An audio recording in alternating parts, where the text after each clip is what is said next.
Nyakora moge jwang machiegni weche manyien maga odhiambo ma kawuono science apar mar odhiambo kaka nywakelo weche manyien ma kagi kacha ngeno marani iriyo eyo makare arwakini machiegni bed koda kanyaka giko kiyudo lendo ni achiel kachiel kokalo e mbui magwa mag Ramogi TV iyudo wakanyo e mbui mar Ramogi TV, Facebook Ramogi TV Kenya, e mbui mar YouTube Ramogi TV KE, e mbui mar X ka SMS bende indikonwa kacha ka ikonwa ni yudo weche manyien eyo machal nade.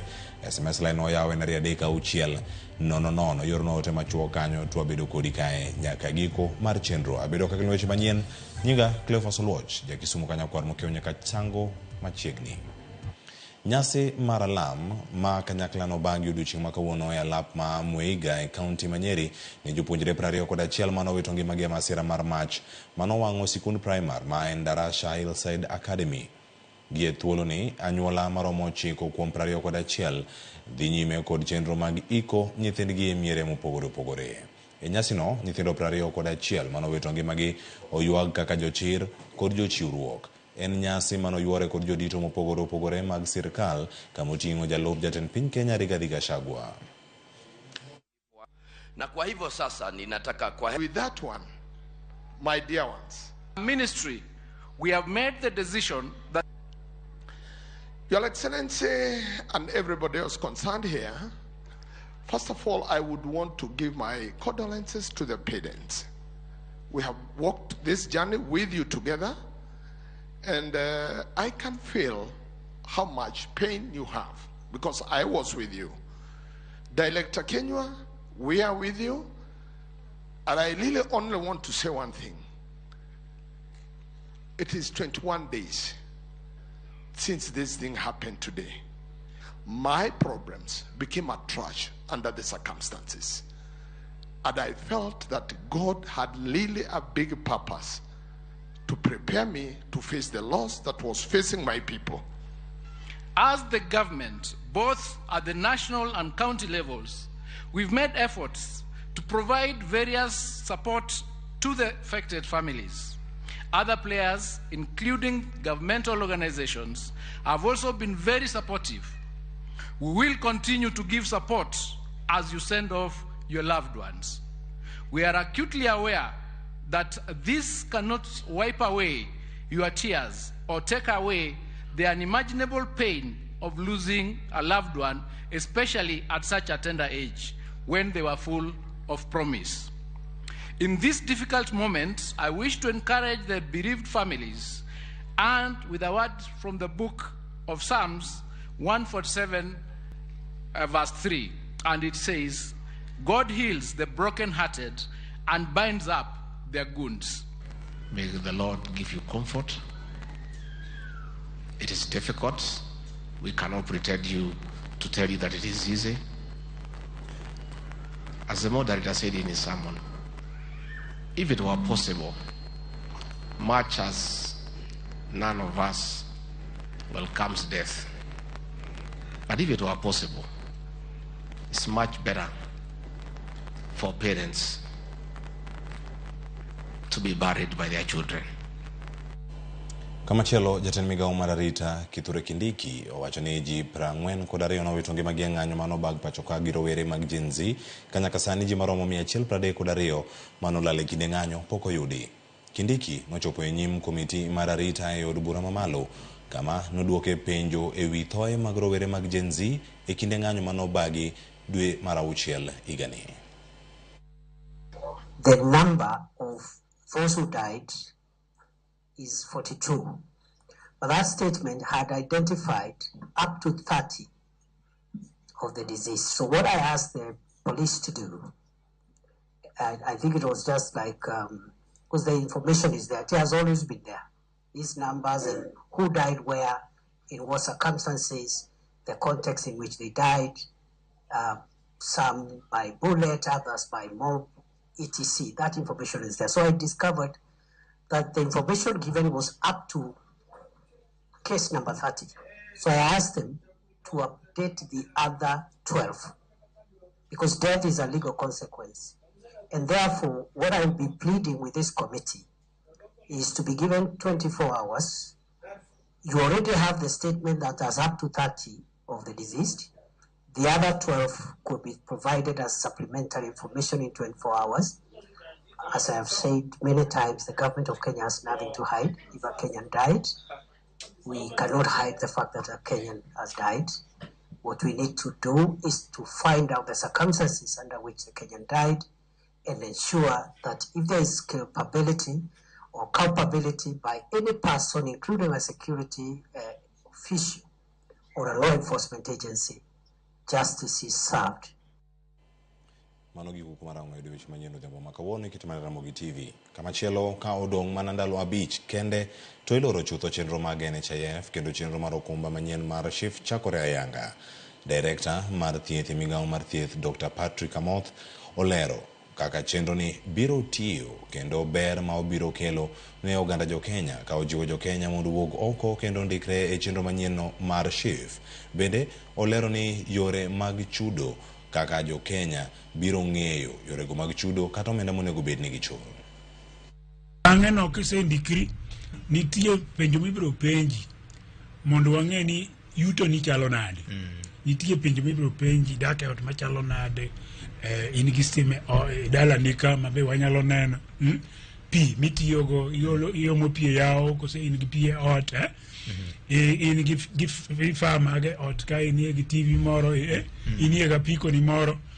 Kwa ng'iyo mano gi gik moko duto mang'eny, obro miyo wan to ng'ani yuto ni nyalo chalo kama. Koro kwase ng'e yuto ni kuchalo kamano to wagola tamalo 2.75 kuom yuto ni mani mabro bedo contribution ni. To ka bed ni be watimo mano to wanwang'o ni in ng'ama ok nyal, onge gimi nyalo chulo, sirikali mabro kawo ting' ma chudo ni. Momi adwana kwa jothurwa wawuog kuom waduto mondo wadhi mondo wandikre. Governor Mama Machakos Wavinya Ndeti dwaro mondo migao mar omenda e sirkal mamalo ochiw omenda mibandho kod sirkal mag counties mano mar siro dongruok ne oganda. Wavinya owacho ni deko mar omenda go osethiro chenro mag tije dongruok mag counties kachiel koda ka chulo jotich osara. From national government, we are having a bit of a problem.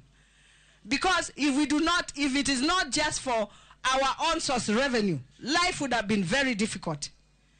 We are getting problem getting the exchequer, and I'm really requesting the national government waangalie vizuri counties ziweze kupata pesa, kwa sababu hata kuna counties zingine kwa sababu pengine exchequer yao iko chini, wamekaa karibu miezi 3 hawajalipa wafanyikazi wao. Mimi wafanyikazi wangu nimelipa up to date. Wengine pengine hawana hiyo nguvu ama ya kuokota pesa ya kuweza kuwasaidia wafanyikazi wao. Tuhakikishe pesa zimefika ndio raia iwache kuumia kwa sababu maisha yamekuwa ngumu.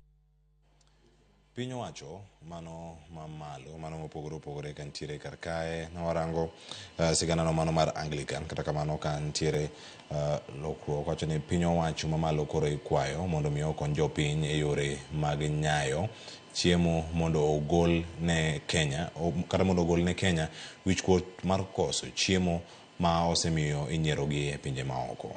Joket mwandu e sekta mano mar pur oro kwayo ne piny owacho mago mag kor gwenge bende mondo mi onywak lwedo e puonjo jopiny e yore mag pur manyasani mondo okonygi e medo keyo magi. Joket mwandu nomedo kanyo ka giseluorore nyasi mopogore e kaunti ma Nandi kama gipuonjo jopiny yore manyasani mag pur ka giwacho ni moego jopur 10,000 mawuok e counties 5 osekonyore kaluwore kod chenro mago ma itayo godo pur pacho ka. Food.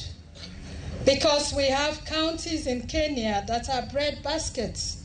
So we should work within those counties, support them so that they can support the other areas that are not bread baskets. Let us all co-create. Let us work together in designing our projects together so that we can be able to share with you the challenges that we have, synergize the efforts that the development partners and the national government want to bring in together with the efforts by the county governments so that we can all co-create projects that addresses the real challenges and the real priorities across our country. Today it's a great privilege to be here for the launch of a new program called Boost, but it's not exactly new. It's building on all the knowledge that has been built over years in partnering with county governors, with IFAD, with the Ministry of Agriculture, and of course with FAO, and with entrepreneurs and farmers over years, looking into what works, what doesn't work, and how to modernize agri-food system, food production. This particular project, even under this KSAP CRAL, soil testing is also being done to ensure that the farmers understand the nature of their soil. E kinde ma oganda jo Kenya yango chieng' tiyo kod yore mag komo nyuol, jokanyo e sectors mopogore opogore kwayo piny owacho mondo mi ochiw puonj ne joma chuo mondo mi orwak yore mag komo nyuol mag joma chuo e kaunti. Kanyo kore kaunti ma Kisumu osechako chiwo puonj ma kamano. E gweng' ma Manywanda mayudore kaunti ma Kisumu, Asha Omondi ma en jahigni 29 osebedo katayo chenro mag chiwo puonj ne joma chuo kuom dweche 4 mokadho. Chenro makata kamano osebedo kanyo ka ikwedo ni gimoko kuom oganda mantiere kaunti no ma Kisumu. Nonro nyiso ni piny Kenya osebedo kata gi medruok mag jogo matiyo gi yore mag komo nyuol machuo gi atamalo maromo 25 kuom thuolo mar higni 20 mokadho. Migawo mar thieth ni kod geno ni kwano biro idho nyaka atamalo 64.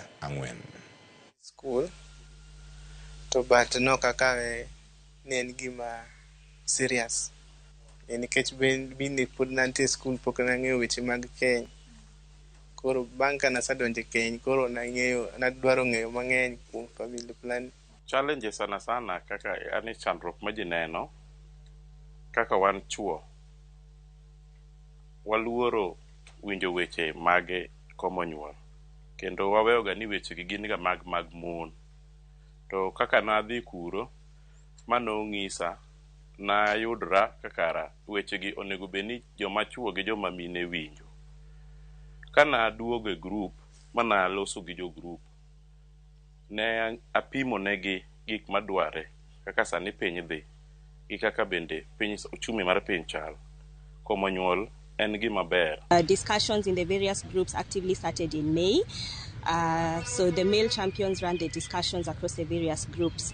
Our target is to empower men with accurate family planning information, to encourage men to have safe spaces of discussion in their households with their spouses about family planning, the uptake, the use, and even side effects. And after that, get our community health promoters and our healthcare workers to actively counsel these couples on family planning.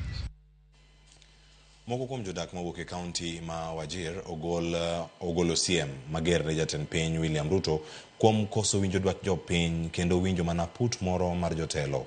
Gino mamiyo jopiny winjo ka gima oketgi tenge.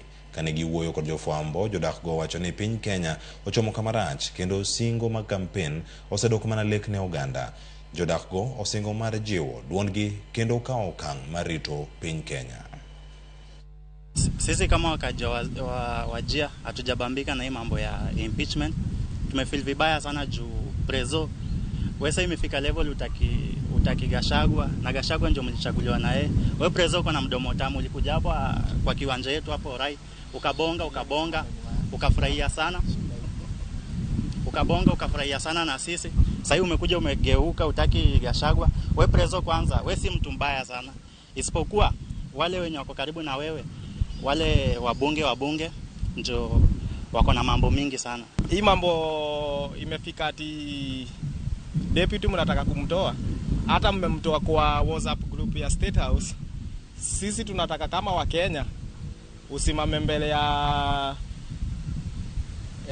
wananchi useme ilifikaje hapo, mnapigana hapo, tuliwachagua mtuongoze, lakini imefika pahali nyinyi wenyewe mnatuonyesha picha mbaya.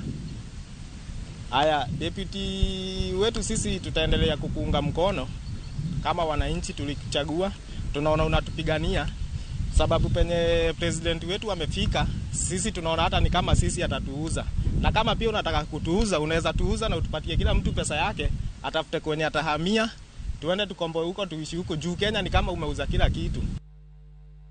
Moko deta mipimo nyakora mwejo. Pinyo se osigi gimora mora. Haya, kama cholo dhene kaunti Manandi. Jotije manyawawa e sirkand kaunti Manandi maromo 460 oyudo fungruok bang' doho mag jotije yie mondo migi dhi nyime kod tich kata obedo ni ne ande ochungi e tich kaka jotijego ma bandia. Kaluwore kod bura mane gichwalo e nyim doho, jotijego ne owacho ni noriembgi e tich kata obedo ni ne giyudo tich e yo maler. Kata kamano, sirkand kaunti Manandi wacho ni gin kod chik mar riembo oko jotije mabandia mar geng'o ketho omenda kendo chwalo dongruoge ne oganda makono.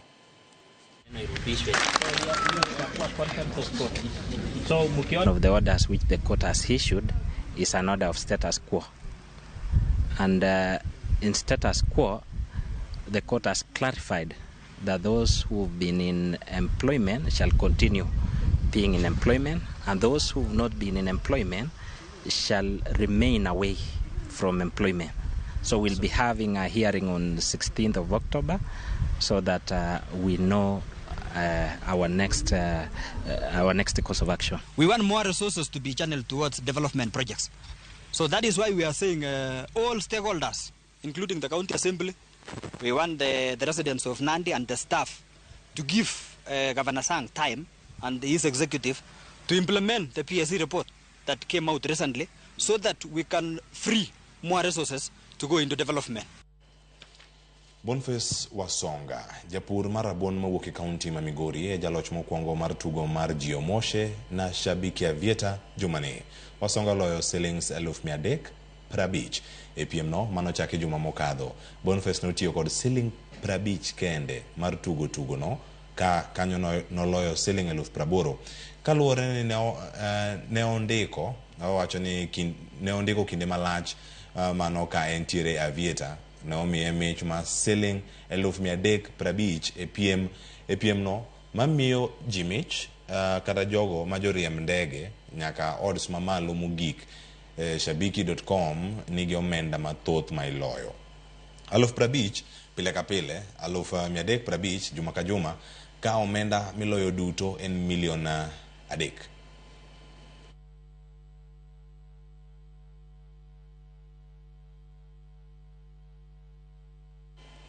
Nyakuro mag joang aguniro kamane daiko sekalo 10:06 tok sa 10 ma odhiambo ma kawuono aguniro kamane jogo mondikonwa kae. Jasmine Nichols Ray wacho ni weche manyien mit jo Mount Kenya ochako ywak chon yawa mazi neta wuor kawuok umoja tu.